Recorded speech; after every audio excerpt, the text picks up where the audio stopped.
All. So നമ്മുടെ brilliant study centre പാലയിലെ NEET 2024 results എല്ലാവരും കണ്ടിട്ടുണ്ടാവും അല്ലേ? സോ നല്ലൊരു മിന്നും വിജയമായിരുന്നു ബ്രില്യൻ സ്റ്റഡി സെന്റർ പാലയിൽ കണ്ടിട്ടുള്ളത്. സോ ഫസ്റ്റ് റാങ്ക് തൊട്ട് പിന്നെ ഓൾമോസ്റ്റ് എല്ലാ ടോപ്പ് റിസൾട്ട്സും ബ്രില്യൻറ്റിലാണുള്ളത്. സോ നമ്മുടെ കൂടെ ഇന്ന് Anjana the top most rank ആയിട്ട് 705 മാർക്സ് വാങ്ങിയിട്ട് നമ്മുടെ കൂടെ വന്നിട്ടുള്ള ഒരു മിടുക്കി കുട്ടിയാണ്. സോ ആ കുട്ടിയോട് നമുക്ക് കൂടുതൽ എക്സ്പീരിയൻസ് ഒക്കെ എന്താണ് എന്ന് നമുക്ക് ചോദിച്ചറിയാം. സോ എന്തായിരുന്നു ഇവിടെ ഒരു എക്സ്പീരിയൻസ് എങ്ങനെ ഷെയർ ചെയ്യാൻ പറ്റുമോ? ബ്രില്യൻറ്റും ആയിട്ടുള്ള ഒരു എക്സ്പീരിയൻസ് ഒന്ന് ഷെയർ ചെയ്യോ? ബ്രില്യൻറ്റിൽ വന്നപ്പം അടിപൊളിയായിരുന്നു. ഞാൻ മെയിനായിട്ട് വരാൻ കാരണം ഇവിടുത്തെ റിസൾട്ട്സ് തന്നെയാണ്. ഇപ്പോൾ പ്രീവിയസ് ഇയറിലെ റിസൾട്ട്സ് നോക്കിയാലും നമുക്ക് ഓൾമോസ്റ്റ് എല്ലായ്പ്പോഴും ടോപ്പ് ഇതിൽ തന്നെ എന്തായാലും ബ്രില്യൻ്റ് ഉണ്ടാവാറുണ്ട്. അപ്പം ഞങ്ങളുടെ ബാച്ച് വന്നപ്പോഴായാലും അത് കുറച്ചും കൂടെ മുൻപോട്ടേ പോയിട്ടുള്ളൂ, അത് ഒരിക്കലും പുറകോട്ട് പോയിട്ടില്ല.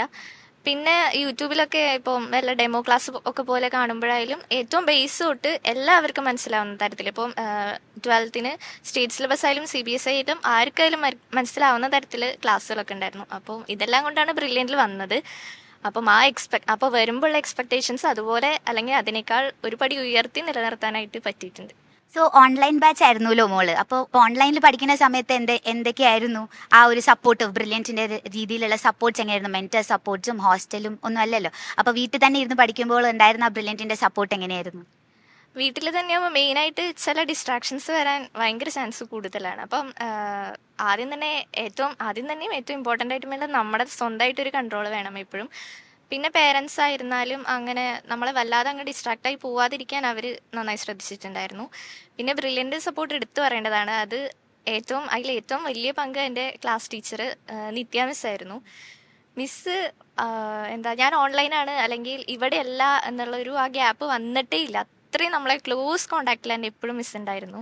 ഇപ്പം എക്സാംസ് ഒക്കെ കഴിയുമ്പോഴേക്കും മിക്കതും ചിലപ്പോൾ നമുക്ക് മാർക്കൊന്ന് ഡൗൺ ആയാലൊക്കെ ഒന്ന് ടെൻഷൻ വിഷമമൊക്കെ വരുമ്പോൾ മിസ് നമ്മൾ അത്രയും വിളിച്ച് നമ്മൾ ഓക്കെ ആവണ വരെ സംസാരിച്ചുകൊണ്ട് നിൽക്കുക. അങ്ങനെ എല്ലാ കാര്യത്തിനും ഇപ്പം എന്തെങ്കിലും നമുക്ക് പഠനത്തിൻ്റെതല്ലാത്ത വേറെ എന്തെങ്കിലും ഡൗട്ട് വന്നാലോ എന്തെങ്കിലും വിഷമം വന്നാലോ ഒക്കെ മിസ്സായിട്ട് ഷെയർ ചെയ്യാൻ പറ്റുമായിരുന്നു. പിന്നെ അതുപോലെ തന്നെ ഞങ്ങളുടെ ഓൺലൈൻ്റെ കോർഡിനേറ്റർ അജയ് സാറായിരുന്നാലും നമ്മളെ ഇടയ്ക്കൊക്കെ വിളിക്കുമായിരുന്നു. വിളിക്കുമ്പം എനിക്ക് ടെൻഷൻ ഭയങ്കര പ്രശ്നമായിരുന്നു എക്സാം എഴുതുന്ന സമയത്ത്. അപ്പോൾ അതിനെ ഓവർകം ചെയ്യാൻ മിസ്സ് പറഞ്ഞുതരും. അത് പോരാണ്ട് സാറായാലും കുറേ ടിപ്സൊക്കെ പറഞ്ഞു തരുമായിരുന്നു. അങ്ങനെ ബ്രില്യൻറ്റിൻ്റെ ആ ഒരു ഫുൾ സപ്പോർട്ട് ഇവർ രണ്ടുപേരും കൂടെ ഞങ്ങൾക്ക് നന്നായിട്ട് കിട്ടിയിട്ടുണ്ടായിരുന്നു. പിന്നെ ഈ ഡോക്ടർ ആവണം എന്നുള്ള ഒരു എംബിഷൻ എപ്പോൾ തുടങ്ങിയതാണോ? ഒരു ചെറുപ്പം തൊട്ടേ ഉള്ളതാണോ? അല്ലെങ്കിൽ ഇവിടെ ബ്രില്യൻറ്റിൻ്റെ ഫാമിലിയിലൂടെ ചേരണം എന്നൊക്കെ ആ ഒരു തോന്നലുകളൊക്കെ എപ്പോഴാണ് വന്നത്? ഡോക്ടർ ആവണമെന്ന് ചെറുപ്പം തൊട്ടേ ഉണ്ടായിരുന്നു. പക്ഷെ അതിനെക്കുറിച്ച് സീരിയസ് ആയിട്ട് ചിന്തിച്ചു തുടങ്ങിയത് 10th ഒക്കെ കഴിഞ്ഞതിന് ശേഷം. അപ്പോൾ പിന്നെ പേരൻസൊക്കെ ആയാലും അന്വേഷിച്ച് കഴിഞ്ഞപ്പോൾ എവിടെ കോച്ചിങ് കാര്യങ്ങളൊക്കെ അന്വേഷിച്ച് കഴിഞ്ഞപ്പോൾ ബ്രില്യൻറ്റിനെ പറ്റി എല്ലാവർക്കും നല്ലൊരു അഭിപ്രായം തന്നെയാണ്. അപ്പോൾ നമ്മളേതായ രീതിയിൽ അന്വേഷിച്ചപ്പോഴായാലും ഇവിടെ മുമ്പ് പഠിച്ചു പോയിട്ടുള്ള കുട്ടികൾ അങ്ങനെ എല്ലാവരോടും സംസാരിച്ചപ്പോൾ ഏറ്റവും ബെസ്റ്റ് സ്ഥലം ഇത് തന്നെയാണെന്ന് മനസ്സിലായി. അങ്ങനെയാണ്. ഇപ്പം തൃശ്ശൂരിൽ നിന്നാണല്ലോ മോള് വരുന്നത്. അപ്പം തൃശ്ശൂരിൽ നിന്ന് ഇവിടെ വന്ന് പഠിക്കാൻ മീൻസ് ഓൺലൈനായിട്ടും ഇവിടെ വന്ന് പഠിക്കാനും എന്താണ് ആ ഒരു കറേജ് എങ്ങനെയായിരുന്നു ഉണ്ടായിരുന്നത്? അത് ഈ പറഞ്ഞ പോലെ തന്നെ മെയിനായിട്ട് റിസൾട്ട്സ് തന്നെയാണ്. കാരണം നമ്മളെപ്പോഴും ഇങ്ങനെ ഒരു കോമ്പറ്റേറ്റീവ് എക്സാമിന് അപ്പിയർ ചെയ്യുമ്പം നമ്മൾ ഏറ്റവും ആഗ്രഹിക്കുക റിസൾട്ട്സ് തന്നെയാണ്. പിന്നെ അതുമാത്രമല്ല അത്രയും നല്ല റിസൾട്ട്സിലേക്ക് എത്തണം എന്നുണ്ടെങ്കിൽ നമ്മൾ ആ പോകുന്ന വഴിയും കൂടി അത്രയും ക്ലിയർ ആയിട്ടുണ്ടാവണം. അപ്പം ക്ലാസ്സുകളായാലും ഫാക്കൽറ്റീസ് ആയാലും അത് നമുക്കറിയുന്നത് മുൻപ് പഠിച്ചു പോയ ഒരു എക്സ്പീരിയൻസ് വെച്ചിട്ടാണ്. അപ്പോൾ അതിൽ നിന്ന് ഏറ്റവും നല്ലത് നമുക്ക് സോർട്ട് ചെയ്തെടുക്കാൻ പറ്റിയത് തീർച്ചയായിട്ടും ബ്രില്യൻ്റ് തന്നെയായിരുന്നു. പിന്നെ ഈ റീനീറ്റ് അല്ലെങ്കിൽ റിവൈസ്ഡ് കീ എല്ലാം വരും എന്ന് പറഞ്ഞപ്പം ഒരു ടെൻഷൻ ഉണ്ടായിരുന്നില്ലേ? എങ്ങനെ റെഡി ആവും എന്നുള്ളൊരു ടെൻഷൻ ഉണ്ടായിരുന്നു. അപ്പോൾ ബ്രില്യൻറ്റിൻ്റെ സപ്പോർട്ടൊക്കെ എങ്ങനെയായിരുന്നു? അതും ഈ പറഞ്ഞ ക്ലാസ് ടീച്ചർ തന്നെയായിരുന്നു. അതിൽ ബ്രില്യൻ്റ് ഫാമിലിയും നമ്മളും തമ്മിലുള്ള ഏറ്റവും ഒരു ലിങ്ക് എന്ന് പറഞ്ഞാൽ നമ്മുടെ ക്ലാസ് ടീച്ചർ തന്നെയാണ്. അവരെപ്പോഴും നമ്മളെ ശരിക്കും നമ്മുടെ ഒരു ചേച്ചി പോലെ തോന്നുള്ളൂ. അല്ലാണ്ട് വേറെ ഒരു ക്ലാസ് ടീച്ചർ അങ്ങനെ ഒരു ഗ്യാപ്പ് ഒന്നും ഇപ്പോൾ ഒട്ടും തോന്നില്ലായിരുന്നു. പിന്നെ ഈ റീനീറ്റ് ബാക്കിയുള്ള വിഷയങ്ങൾ നമ്മൾ എക്സാമോട് കൂടി ആ ടെൻഷൻ അവസാനിക്കുന്നു വിചാരിച്ചിരുന്ന സമയത്ത് അതിനേക്കാളും വലിയ ടെൻഷനായി വരുമായിരുന്നു.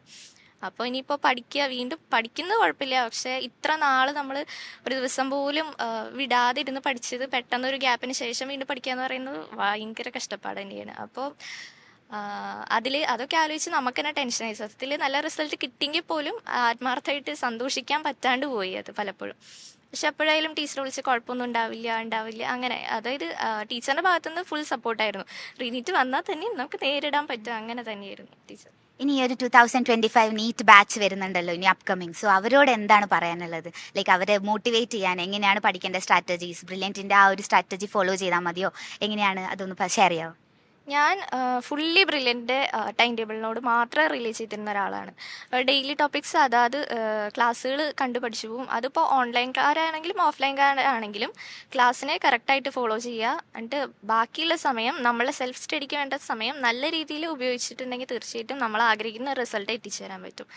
പിന്നെ സബ്ജക്റ്റ് വൈസ് പറയുകയാണെങ്കിൽ ഇപ്പോൾ ഫിസിക്സ് അത് എല്ലാവരും പറഞ്ഞ പോലെ തന്നെ കുറേ ക്വസ്റ്റ്യൻസ് ചെയ്യണം. അതും എല്ലാം ക്ലാരിറ്റി വരുത്തി മാത്രം മുൻപോട്ട് പോവുക. പല കാര്യങ്ങളും നമുക്ക് ചെയ്യുമ്പോൾ ഒരു ഡൗട്ട് വന്നാൽ ചിലവർ അത് സ്കിപ്പ് ചെയ്യാനൊരു ചാൻസ് ഉണ്ട്. അങ്ങനെ ചെയ്യാണ്ട് ഏറ്റവും നല്ല രീതിയിൽ അത് ക്ലിയർ ചെയ്ത് ഓരോ ടോപ്പിക്കും ക്ലിയർ ചെയ്ത് പോവുക. പിന്നെ മാക്സിമം ക്വസ്റ്റ്യൻസ് ചെയ്യുക. കാരണം ഒരു ക്വസ്റ്റ്യൻസ് നമ്മളൊരു കൺസെപ്റ്റ് നമുക്ക് ക്ലിയർ ആണെന്ന് വിചാരിച്ചാൽ തന്നെ ക്വസ്റ്റ്യൻ ചെയ്യുമ്പോൾ തെറ്റി പോകുമ്പോഴാണ് നമ്മൾ അറിയുക, അല്ലാതെ നമ്മൾ വിചാരിച്ചാൽ എന്തോ പ്രശ്നം ഉണ്ടായിരുന്നു. അങ്ങനെ തെറ്റിപ്പോകുന്നത് നമുക്കൊരു നല്ല ലെസണാണ്. അത് പിന്നീട് അത് ആവർത്തിക്കാതിരിക്കാൻ വേണ്ടിയിട്ട്. അപ്പോൾ നന്നായിട്ട് ക്വസ്റ്റ്യൻസ് ചെയ്യുക. പിന്നെന്താ, സ്വന്തമായിട്ടൊരു വിശ്വാസം ഉണ്ടാവുക. ഞങ്ങളുടെ കോർഡിനേറ്ററായാലും എപ്പോഴും പറയാറുണ്ട്, നിങ്ങളുടെ ഹാർഡ് വർക്കിൽ നിങ്ങൾക്ക് എന്തായാലും കോൺഫിഡൻ്റ് ആയിട്ട് ഇരിക്കാമെന്നുള്ള കാര്യം. തീർച്ചയായിട്ടും അങ്ങനെ വേണം. കാരണം നമുക്ക് കിട്ടും എന്നൊരു വിശ്വാസം ഉണ്ടെങ്കിൽ മാത്രമേ മുൻപോട്ട് നല്ല രീതിയിൽ പോകാൻ പറ്റുള്ളൂ. പിന്നെ ഹെൽത്തി ആയിട്ടിരിക്കുക. എന്തെങ്കിലും ബുദ്ധിമുട്ടൊക്കെ ഉണ്ടെങ്കിൽ മറ്റുള്ളവരോട് ഷെയർ ചെയ്യുക. കാരണം നമ്മളുടെ കയ്യിൽ സൊല്യൂഷൻ ഇല്ലെങ്കിലും വേറെ ആരുടെയെങ്കിലും അതിന് ഉണ്ടാവും തീർച്ചയായിട്ടും. അപ്പോൾ നമ്മളിലേക്ക് അത് എത്തണം എന്നുണ്ടെങ്കിൽ നമ്മൾ തന്നെ ഓപ്പണപ്പായി പറയണം ബാക്കിയുള്ളവരോട്.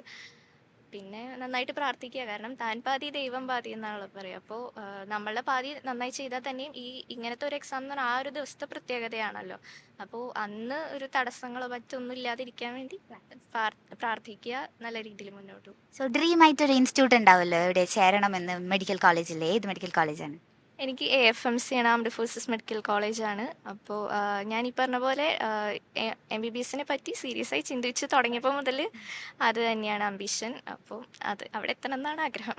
ഓക്കെ, എന്നാൽ എല്ലാവിധ ആശംസകളും ബ്രില്യൻ ഫാമിലീൻ്റെ വകയും എല്ലാവരുടെ വകയും ഒരു വലിയ big congrats for your score. Okay, so എല്ലാവിധ നല്ലതും വരട്ടെ. Okay, thank you.